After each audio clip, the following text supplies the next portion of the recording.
No, the more spots, the better, man. Make that thing 40 and let's go. I mean, day by day, we get better and better. So we can't beat. Won't beat.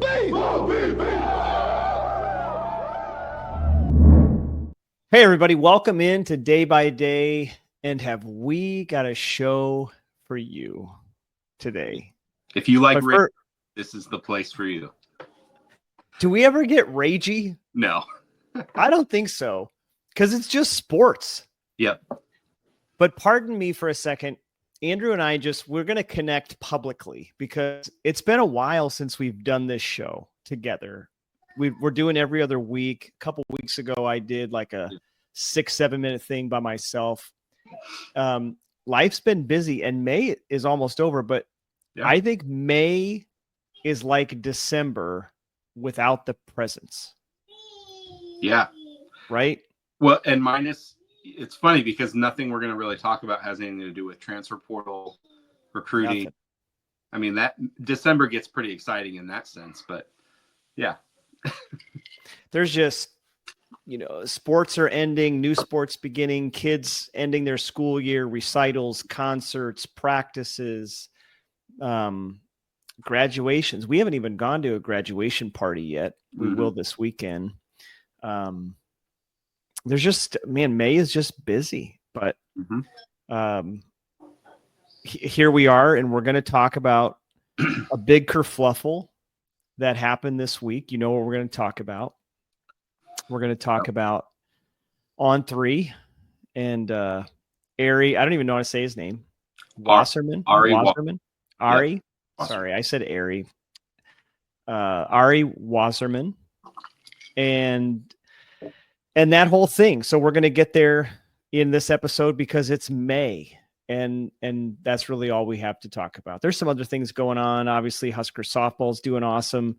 Baseball is hanging by a thread. They play tomorrow night against Oregon. But we got to get this. We got to get through this. I need to process this verbally, and this is the place to do it. Yeah, so that's what we're going to do. Tell. How about we do this? Tell your story. When did you see the tweet? What were you doing? Were you okay? But before that. Let me do my thing. Yep. Where you can find the show, right? You're probably watching this on YouTube. You can also listen on Spotify, Apple, your other podcast platforms. Give us a like and a subscribe. It helps people to find the show. As always, thank you to Adam Carricker and CarrickerChronicles.com for hosting Day by Day on his site. So we appreciate you listening and tuning in. Okay, so my story where I was probably at work, taking a little mental break and check Twitter. I'm gonna pull up the initial tweet, and I'll say I don't follow On3. I don't follow Ari. I'm sure I've come across his stuff before. I don't follow a ton of national media. So I saw a few people who had retweeted some things. So the initial, wow. Oh no, this was this was 4:05 p.m.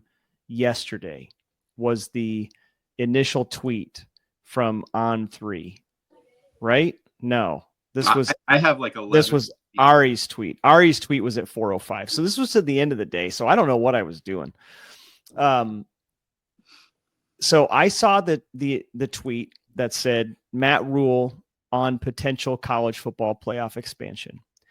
The more spots, the better, man. Make that thing 40 and let's go. You're talking about a league that we play 9 conference games where some others play 8. So I think that puts you at an automatic disadvantage. And that came from his conversation with Husker Online, the local On3 affiliate, with Sean Callahan and Steve Sipple. So then Ari tweets that. He retweets that. Who I think it's important to say asked him a question about the playoff and what better suited Nebraska's chances or something like that. Yeah. And so, context, we're going to talk a lot about that. Right. So then Ari tweets, instead of soft comments about college football playoff reform, how about Matt Rhule and others just get better? When you read that, Andrew, so just, I mean, people are going to say, well, you can't be objective because we're Husker fans. But if you just read that tweet, yeah, does it sound like that he is affirming and validating what the original post said as truth? Yes. In fact, I'll explain how I think he was piling on the bandwagon with his other On3 buddies, but go ahead. So you read that and you're like, well, I know the interview with Sip and Sean, and Matt Rhule said it with kind of a grovelly laugh. You know how he kind of does, like, make that thing 40, baby, and let's go. Like, yep. If you can read the room and you listen to tone and you look at people's faces, you're like, oh yeah, he was joking. He laughed. Sipple and Sean laughed. And then he went on to talk about how, yes, he's good with more teams, but Sipple was like, is it 12? Is it 16? What's the right number? And so when someone says, make that baby 40, like, I don't mean to sound patronizing to anybody, but that's called hyperbole. It's exaggeration. It's an enormous number that doesn't make logical sense. It's why he didn't go, man, make that baby 18. Well, 18 would have been logical enough. Like you could actually get to 18, but 40, like it's a stupid number. You can't really even, I mean, you could have a tournament with 40, but 40 is a weird number. It's not 42. It's not 38, right? When you think of brackets. So what if he had said, I did it 4? People would say, you're kidding me, Rhule? That's stupid. You'd never get I know. it. You know, so it's just funny. Right. Yeah. So then he goes on to talk about, like, okay, we are at a disadvantage because we play more conference games. So you read that initial tweet from Ari and you're like, okay, but that's not the only time. So then I'm looking at other stuff he had tweeted. Like, he talks about, well, I won't get into that. I'm going to stop. I'll go into that in a minute. But like initially at face value, you're like, okay, you're agreeing with that. Yeah. And what you're not saying is he was joking. He's really not talking about making it, participation trophies galore. Everybody gets into the playoff. That's not what he's doing. But he says, no, just get better.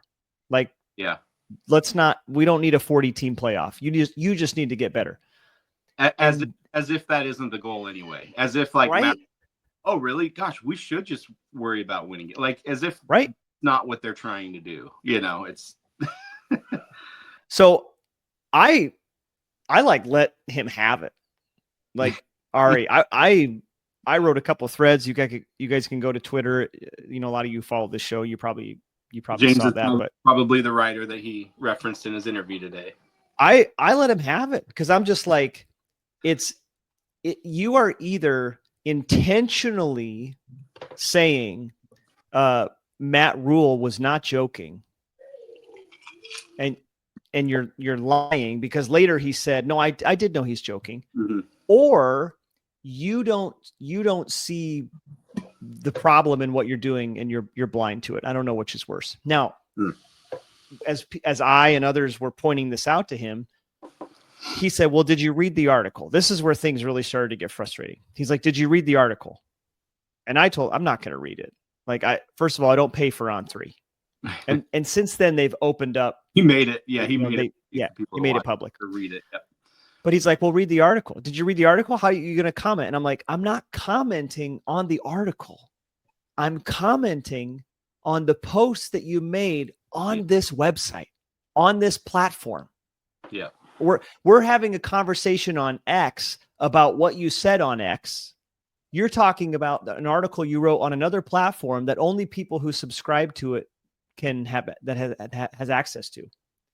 So his defense mechanism was, well, you really can't critique it unless you've read it. And I'm like, but what you're saying here on this site is that Matt Rhule just needs to get better. Like, but you could, if you would have said, and so I actually in another tweet said, Here's how he should have went about tweeting this. Matt Rhule's joking about adding 40 teams or having a 40-team college football playoff, but he's not joking about getting Nebraska to the point to compete. Here's what he needs to do to get there. Yeah. But the issue is, here's the point. That doesn't get people to click on the article. That's not ragey. It's responsible. Yep. But it's not ragey. Level-headed. Yep. It's level-headed. It's professional. But what you did was said, you agreed with the original post, and then later in other tweets, you'd have to go find them in the comments. He's like, oh, well, I know he was joking. Well, then why did you tweet? Would you originally tweet it? Yep. So it got to be a big mess. And I wrote some threads and some other things, and a lot of other people were commenting. And then eventually Sean Callahan chimed in, and he's like, Ari, you were way off base here. Like, it was a joke. Yep. He was being sarcastic. And of course, he has not responded to any of these tweets, not even to Sean that I know of, other than, well, you got to read the article. Like that. The problem is not your article. The problem is your hook. The hook to get me to click on the article. And then he got into a little debate with Jason from Husker Land. And Jason, he said, well, like if a movie trailer, I got to find this one. This is the one I want to go to here. He said, oh, this was with Caleb Henry. Okay, want to give me a good movie review of a movie you haven't seen while we're at it. And he says, I want to acknowledge how profoundly stupid it is to form an opinion on content you didn't consume. This isn't the forum to discuss whether my company should remove the paywall. Let's focus solely on your ineptitude as a media member, and then we can move on to On3's business. And he goes, and then he talks about, movies should release the trailers, and then people should write reviews of those movies after not watching them because the ticket prices were too expensive. And then other people are chiming in. They're like, but what if the trailer stinks? We're not going to go watch the movie. Yeah. And like, that's what he doesn't understand is your tweet was the trailer and it was deceptive. Yep. And then later you said, well, I knew I was joking, but you didn't say that initially. And so again, you're either being intentionally deceptive or you're blind to everything. And I don't know what's worse. So he claimed, today he did interviews on Sportsmanlike Conduct. So Bishop and Peterson this afternoon, which was just regurgitating everything he said between he. I didn't hear that. I didn't know he was on the show. Yeah. I listened to his podcast. They brought him on. So you didn't miss much because he just went through the same rant about the same thing he said this morning on his podcast with Andy Staples. But he's claiming he knew it was a joke, which to me, if you knew it was a joke, like we don't have to debate that anymore. But then you took something you knew wasn't accurate, you knew wasn't truthful, and you turned it into bait for people. Like that almost makes it, he's defending himself saying, I knew it was a joke. I'm not stupid. Okay, but then now you just look shady then, so. Yep, that's exactly right. Yeah. Yeah, what a mess. There's so many angles. I'm trying to think of all the angles that have come up. Well, that part of it, the going back to, I know it was a joke is again, so you're actually being shady. So you lied in your initial tweet by saying, instead of soft comments about college football reform. So what you're doing is you're saying, I know he was joking, but you're hiding that fact. And now you're and what you're doing is now labeling that as soft comments, and he is proposing college football playoff reform by suggesting 40 teams. So assuming Rhule was being honest is what he's instead of that, why not just get better so that you can make the 12-team playoff? So again, what's worse? You're either blind to this whole thing. I mean, there's thousands of people. Think about this, Andrew. Yeah. Thousands of people come up to you and say, buddy, I think you're wrong.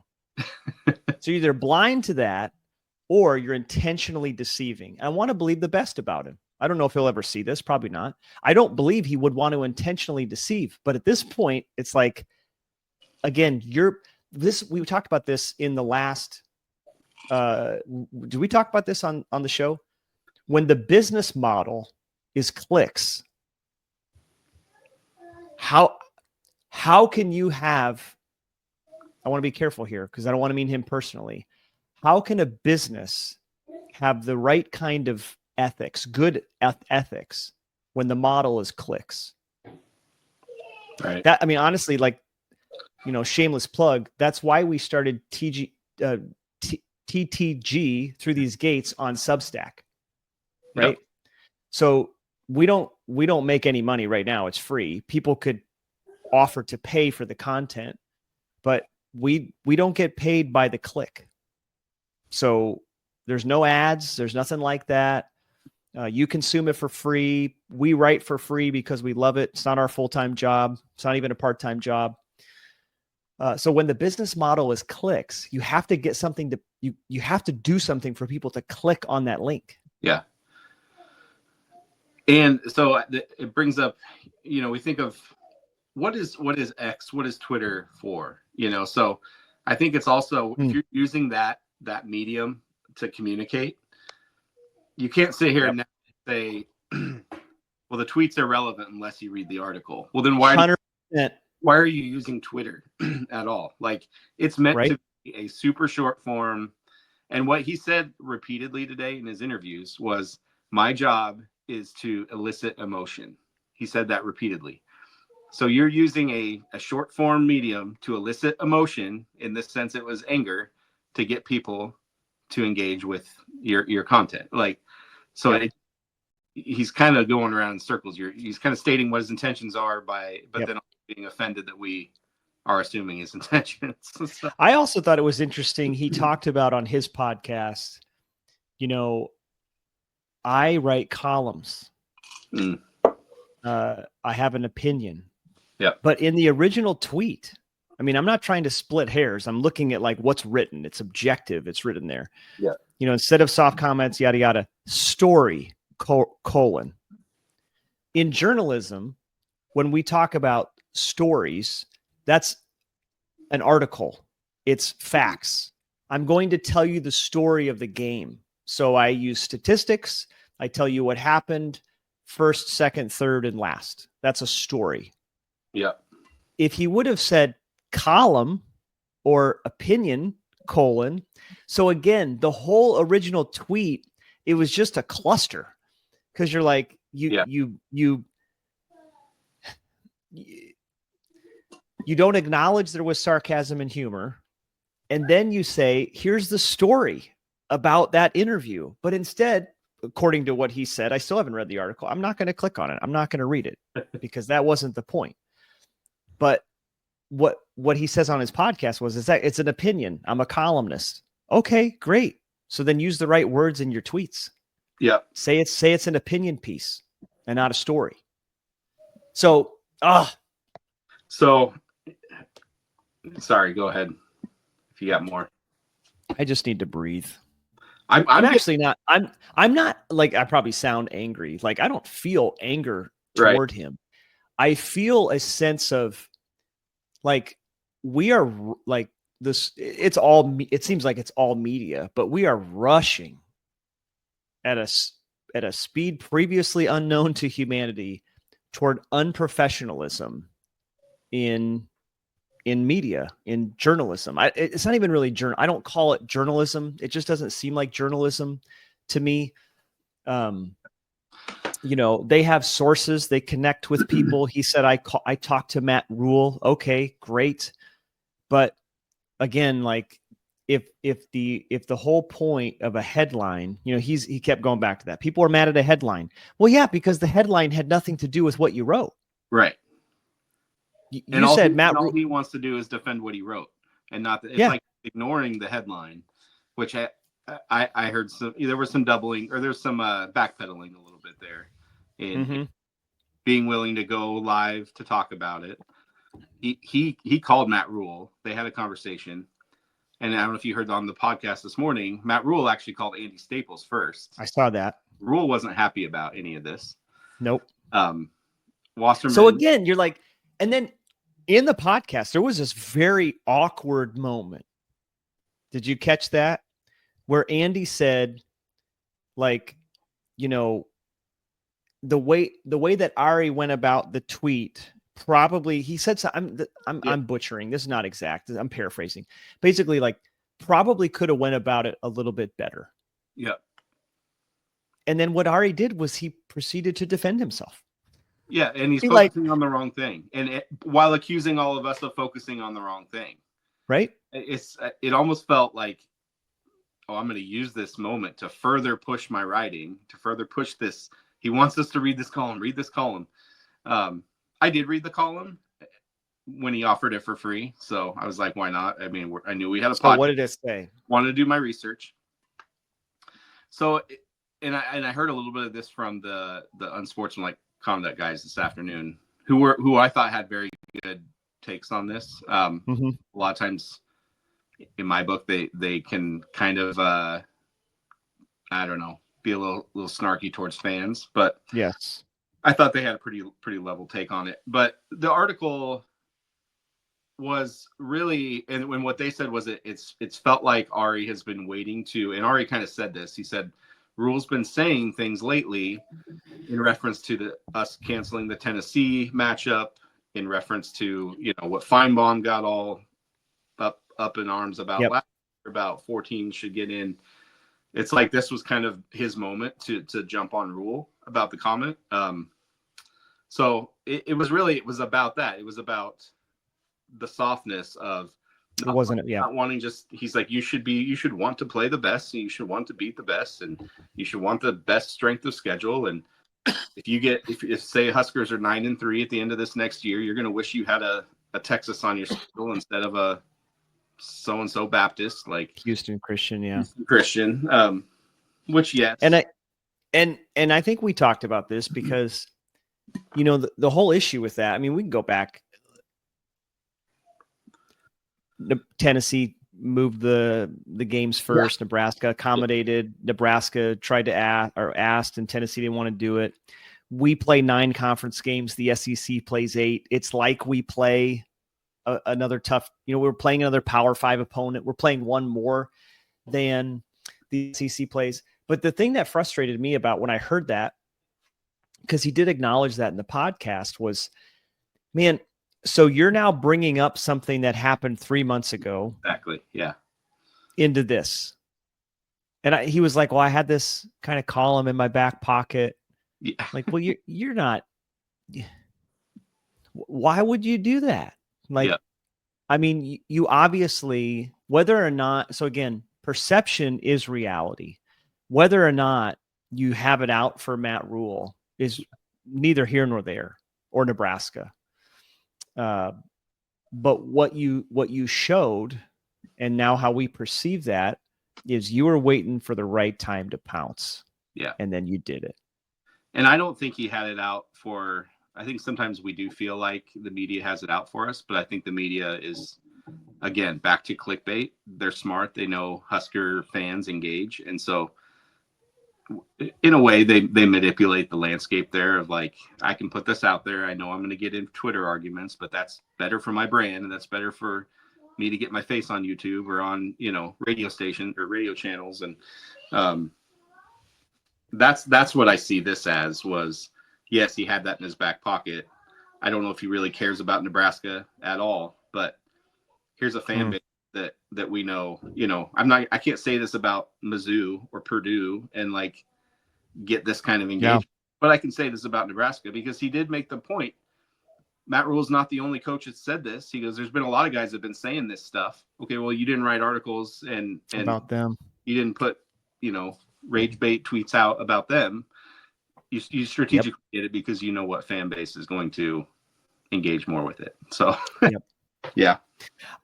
This is a sidebar, but I was really taken aback by how many comments and people on Twitter did not think that Rhule was joking. Right. Like, I was actually alarmed, and I thought, I thought, my gosh, I hope that I'm never in a conversation with you in real life. Yep. Because how many times have you just say things, you're trying to make light of a situation. You deflect with humor and you say something in exaggerated language, Yep. and you kind of laugh. And then you look back and you're like, maybe they didn't think I was joking. It's like, so you're either not believing the best or you have no sense of humor. But I'm like, there are people who are legit are like, yeah, where was the joke? And I'm like, did you listen? Right. Like, have you ever joked with anybody in your life? Yeah. Which highlights the danger of the quick tweet headline. Yeah. Because the majority of people that engaged with that, let me jump on my soapbox a little bit. So do it. Let's go. I'm not one to usually like get on Twitter and just start commenting on random people, like random strangers. It feels weird to me, but sometimes it's fun. So like yesterday, dude, you were coming from the top rope yesterday. Yeah, and I'm gonna let Ari off the hook. This has nothing to do with him. My point. So I come home for lunch yesterday and I see the first On3 tweet, which is just a picture of Rhule and the quotes, which weren't together. There was some comments between the two quotes, but they made it look like he said this and then he said this, which sounded whiny or whatever they wanted to make it sound to be. That's the problem. That's the one I had the biggest problem with. And so I click on it and immediately that's my thing is it was pile on Nebraska time. It was our chance to everyone pile on Nebraska, pile on Matt Rhule about Carolina, about Baylor, about the Scott Frost era, about mediocrity, never, the bowl drought. Like that's where I think as a fan, we get a little protective. Like I was trying to figure out why so many people would be so upset by some of those things. And it's like, we're protecting what we love. We're protecting our program and our school. And what was most frustrating was people saw that headline and assumed, what is Matt Rhule talking about? He's an idiot. Like, because they don't know where it was coming from. Yeah. So. It was a local interview. Like, I mean, unless you 10 days ago. Too. It's not say that again. It happened like 10 days ago. Last week, right? Yeah. So unless you are some random person in Connecticut who subscribes to Husker Online and follows their podcast, you're just going to see this quote. Yep. And you're like, what is going on with him? If you're Matt Rhule, I understand how he tried to get ahead of it. And what I heard was he kind of let them have it and know that they should have given him a heads up before they ran a story or ran. Yep. And you can call it soft, whatever. He's a coach that's highly invested in the University of Nebraska, highly invested in our brand, highly invested in the Big Ten, who he a lot of times says things for other coaches because of the spotlight he has. He can communicate sort of for everybody. So this isn't just a Matt Rhule thing. This is Matt Rhule. He's kind of a spokesman for the Big Ten. I mean, our AD is going to be on the playoff committee. Yep. So it's just the quick opportunity to pile on to me as a fan. He's a coach. He's trying to build a program. There's these assumptions or these, you're presuming that he wants the easy way out, that they don't want to win games or they don't want to get better, or that they don't know how to turn this around. So they're looking for that's such a stretch to make, to assume about a coach who's a very high profile coach. Agree. So that's where I got really protective of it, and I made some comments to people, and there was like an Iowa fan, and of course they always want to go back and forth about how we're just stuck in the glory days, or, the good old days, and all of that stuff. But one of the first responses I saw to this On3 headline, so I don't know if this is Ari that I doubt he put this out. On3, whoever decides to put this image of Rhule and the comment about 40. Yep. Josh Pate, who I saw that, has 215,000 followers, major mouthpiece for On3, tweets, just saw the Matt Rhule 40 team playoff quote, I'm throwing up. Like, So to me, you immediately have Yeah, and I was like, is he joking? Right. Yeah. Like, or is he being serious? I mean, obviously not throwing up. It was sarcasm, but like, but who knows? And if you want to hate on some Nebraska, like latch onto a national media guy, who's going to be on your side, and it just makes it, that much easier. So it just kind of stunk of like the Desmond Howard stuff. It stunk of Paul Feinbaum. Like, we're just waiting for Nebraska, for Matt Rhule to say something. It almost stunk of Deion Sanders and Cheyenne, his son, hanging on that Rhule said, so that they can rag on Nebraska. Oh my gosh. Yeah. What I found really interesting was Staples said, I told Rhule, if you never want to come on the show again, I would understand.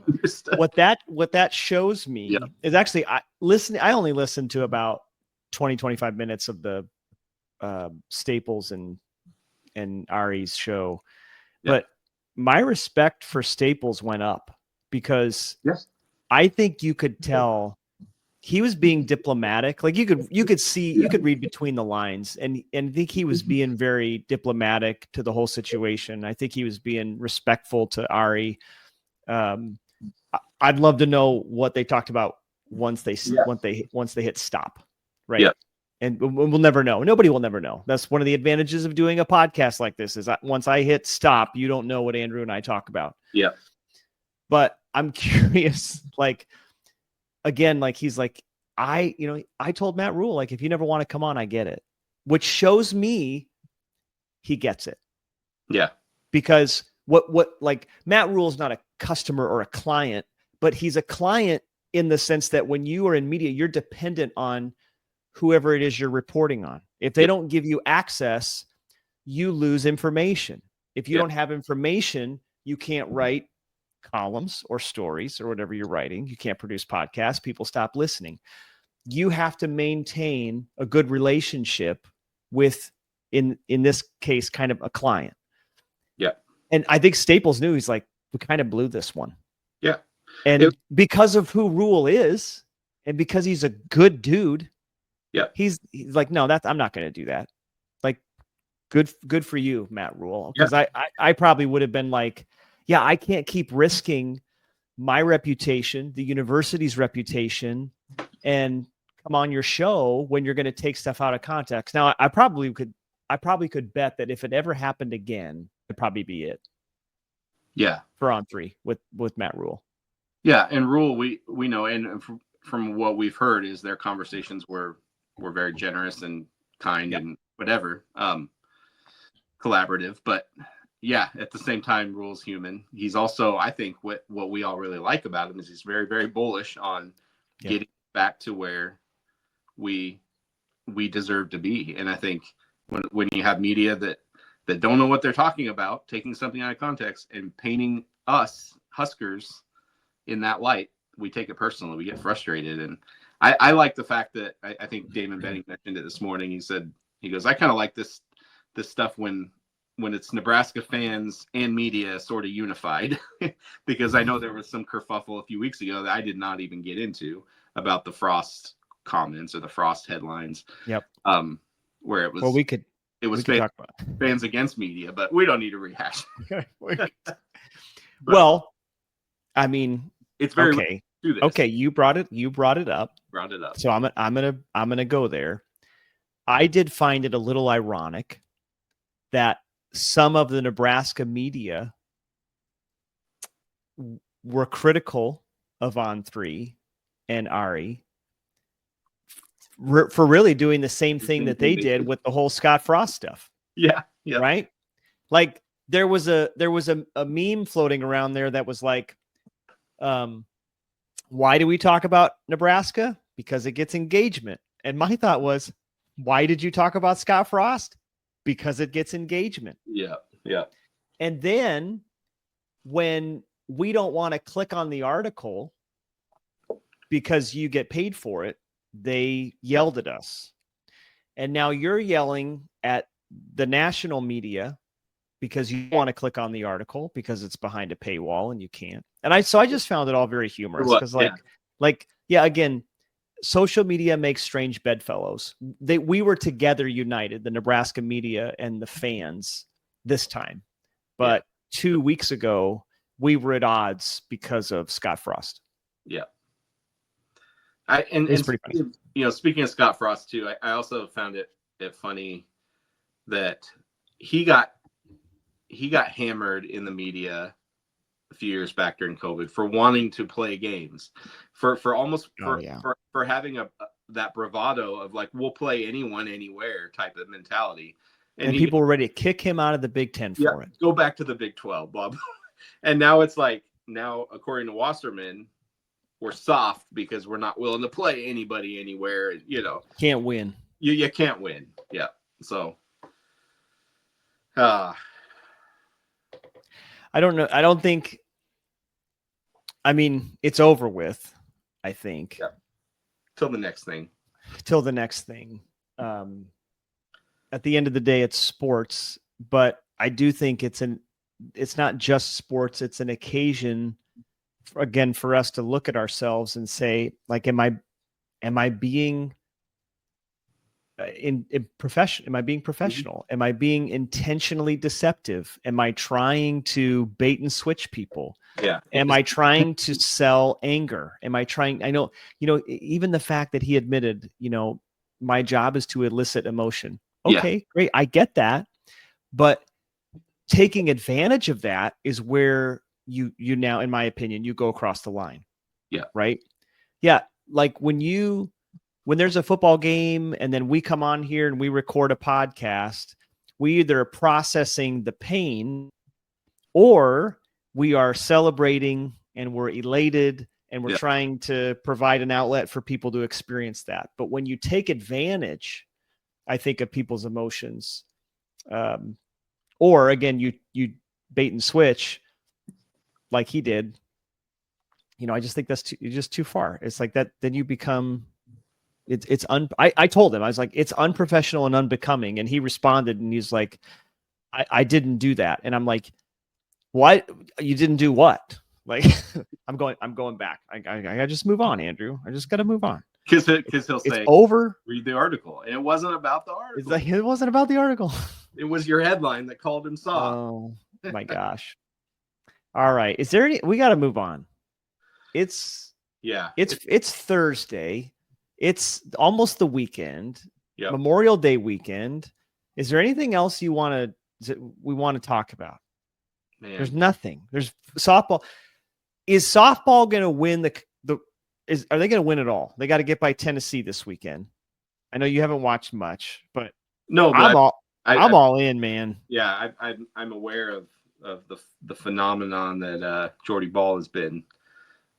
Incredible. Yeah, that's pretty cool. When do they play next? I think they go Friday night, Saturday, and then if necessary Sunday. But how about have you deciphered? Have you cracked the code on the Big Ten baseball tournament? Oh my gosh! What? Let's talk about that. What happens next? Who do we play next? If we win that, we play Oregon. We go to the semifinals, and I think we actually jump up to the top of the screen, and we play the winner of Washington and USC. Okay, if I remember, I'm seeing this in my brain, so I don't have it in front of me. But is this single Is it now? We're done. Then you get to legit. Just tournament style single elimination. You're in a semifinal and then you get to the final. So if they beat Oregon, they're in the semifinals. We lose to Oregon, we're done. We lose to Oregon, you're done. Yeah. You beat Oregon, you got to win 2 games to get into the NCAA tournament, which would be at this point a miracle. That would be amazing. Yeah. I just don't know. So like Michigan State lost their first game. Mm-hmm. By the way, I woke up the next day thinking about that right fielder. I don't know. Like, I've never thought about a Michigan State right fielder in my life. He was the first thing that was in my mind when I woke up on Tuesday morning. And I know a lot of people, you got to feel bad for him. I'm like, I don't know him from Adam. I don't feel bad for him. I feel bad for him as a human. Sure, sucks. But you know what, man? Like, Nebraska sports has been through so much. Yeah. The thing I joked about on Twitter was against Michigan State. Was it 3 or 4 years ago? We punted the ball to the wrong side of the field. Like, I feel so bad for that punter. Same thing, just a physical mistake. Yeah. And you did the wrong thing. You didn't do what you were supposed to do. That's how sports works. It was payback. We finally something finally went our way. We still need to sacrifice Herbie at midfield. Right. Once that happens, things are going to start turning. So Michigan State loses the game. They're effectively out of the tournament because they can't. The lower seeds, if all things were equal and everybody has the same record, if you're the lower seed, you lose the tiebreaker, which is the seeding. So either Nebraska or Oregon was going to win that tiebreaker over Michigan State because they were both seeded higher. So then you're like, what's the motivation to play the last game? I get it. You could just treat it like the last game of your season, but you're not at home. You're in a different city. You probably, I'm sure school's over with at this point, but you might have other things to go on to do if you're graduating and you're not playing ball anymore. Like maybe you want to play one more time. I get it. But like, what motivation do you have to stay? Yeah. What motivation does a guy who's going to be drafted for Michigan State? I don't know if they have anybody that's going to be drafted. Should he pitch? Should he risk an injury? Like you're eliminated. It doesn't do you any good to win or lose. Yeah. So it just seemed weird. Yeah. Puzzling. Format. Softball figured out how to have a tournament with 12 teams, double elimination. I didn't look at the bracket, but they didn't do this. And I'm like, why? I don't know why you did that. I mean, I know why. It's because they had 3 games on every day on television. Yep. It's like you did this for television, which is here's a true question. Let's say that Nebraska does the unthinkable and wins this thing, makes it to the NCAA tournament. We should probably be ashamed of ourselves, right, with the kind of record we had that we got into. Yeah, 100%. I mean, taking the easy way basically out. 500. I don't know what Will Bolt just needs to focus on getting better instead of back to NCAA tournaments. Like, he probably should decline the invite. I will say, in all seriousness, I don't know how Nebraska gets better next year. I don't think the solutions are on the roster. Like they just don't have the arms. They graduate some guys. So I'm just like, I don't know. But I don't know. Like I love baseball, but I don't know what baseball transfer portal's like. Yeah. Like, could you get like 2 or 3 studs on the mound? Can you go get 3 or 4 bats in your lineup? Like, I have no clue. It'd be interesting to, NIL also. Like, if you're competing with the powers in the South, like, we're not going to be pulling guys out of there. Play. So no way. But so they need to recruit some guys. I think, if you're listening, that we're not, fire the coach. But I do think if Bolt has another season like this where he's at 500, I do think it's going to be tough for him to survive that. I don't, even if they make the tournament this year, they're still going to be right around 500 unless they go on an insane run. Yeah. It's an interesting discussion because it's, what do Big Ten baseball, like, what is the standard? What does Troy Dannon view the ceiling for Big Red baseball? We all know it. We feel like we should be the top of our conference every time. Yep. But yeah, it's kind of weird. It's what's the new AD feel about it? I'm sure it's got high standards, but are you going to invest in it? Is the Big Ten going to invest in it? To me, having a tournament like this is like, you're not really Big Ten. You don't really care about baseball. Yeah. You care about putting games on television. Great. But give us a baseball tournament, not an AAU tournament where everybody plays everybody and you play games that don't matter.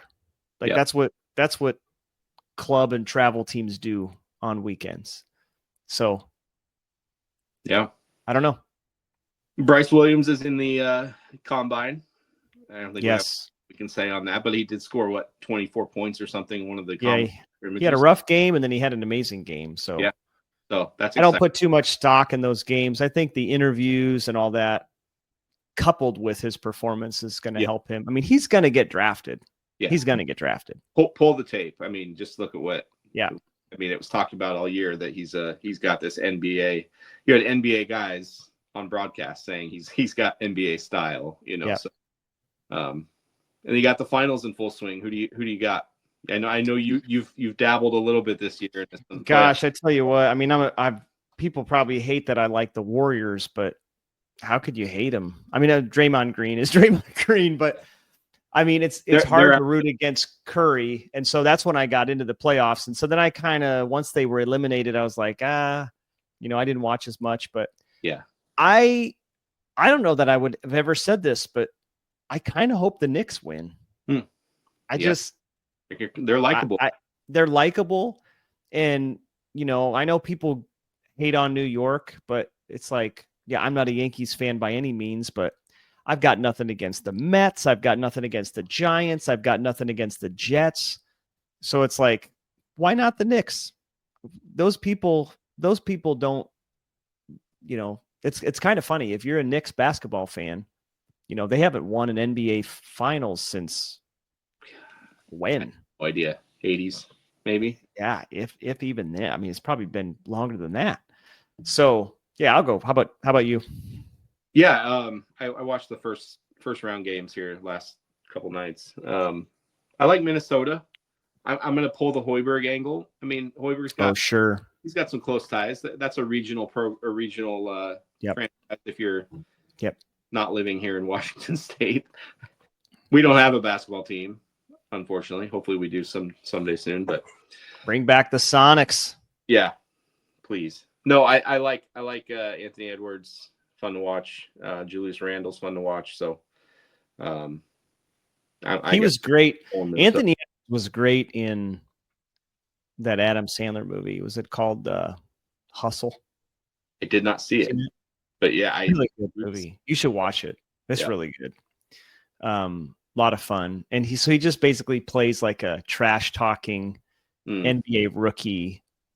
And I mean, he's good as a trash talker in the movie. So, which I think he said he's not normally like that so it was hard for him to like play that role. Because he's like, but I'm trying. I think he's got some maturity issues. I think he's admitted to that. So maybe I think he can be a little bit of a hothead, but yeah. Now we just got to get you on golf. Are you into golf? Gosh, no. Oh gosh. I take a nap. You're missing out. The two majors this year have been awesome. You know what I'm going to get into though? Horse racing. Mike would probably love this. There you go. From the, I don't gamble, but they just put a track in by our house. Like we live in Southwest Lincoln, and they have a casino over here, and they had horses on the track this week. It was a beautiful weekend. Having to get my weather reference in, it was absolutely gorgeous this past weekend, and so we were driving over there. I can't remember what we were driving over there for, but we saw horses on the track, and we watched Secretariat with the kids because the Preakness was on Saturday. Yeah. So if they do simulcasts at a casino, I think they have to have live racing so many times a year.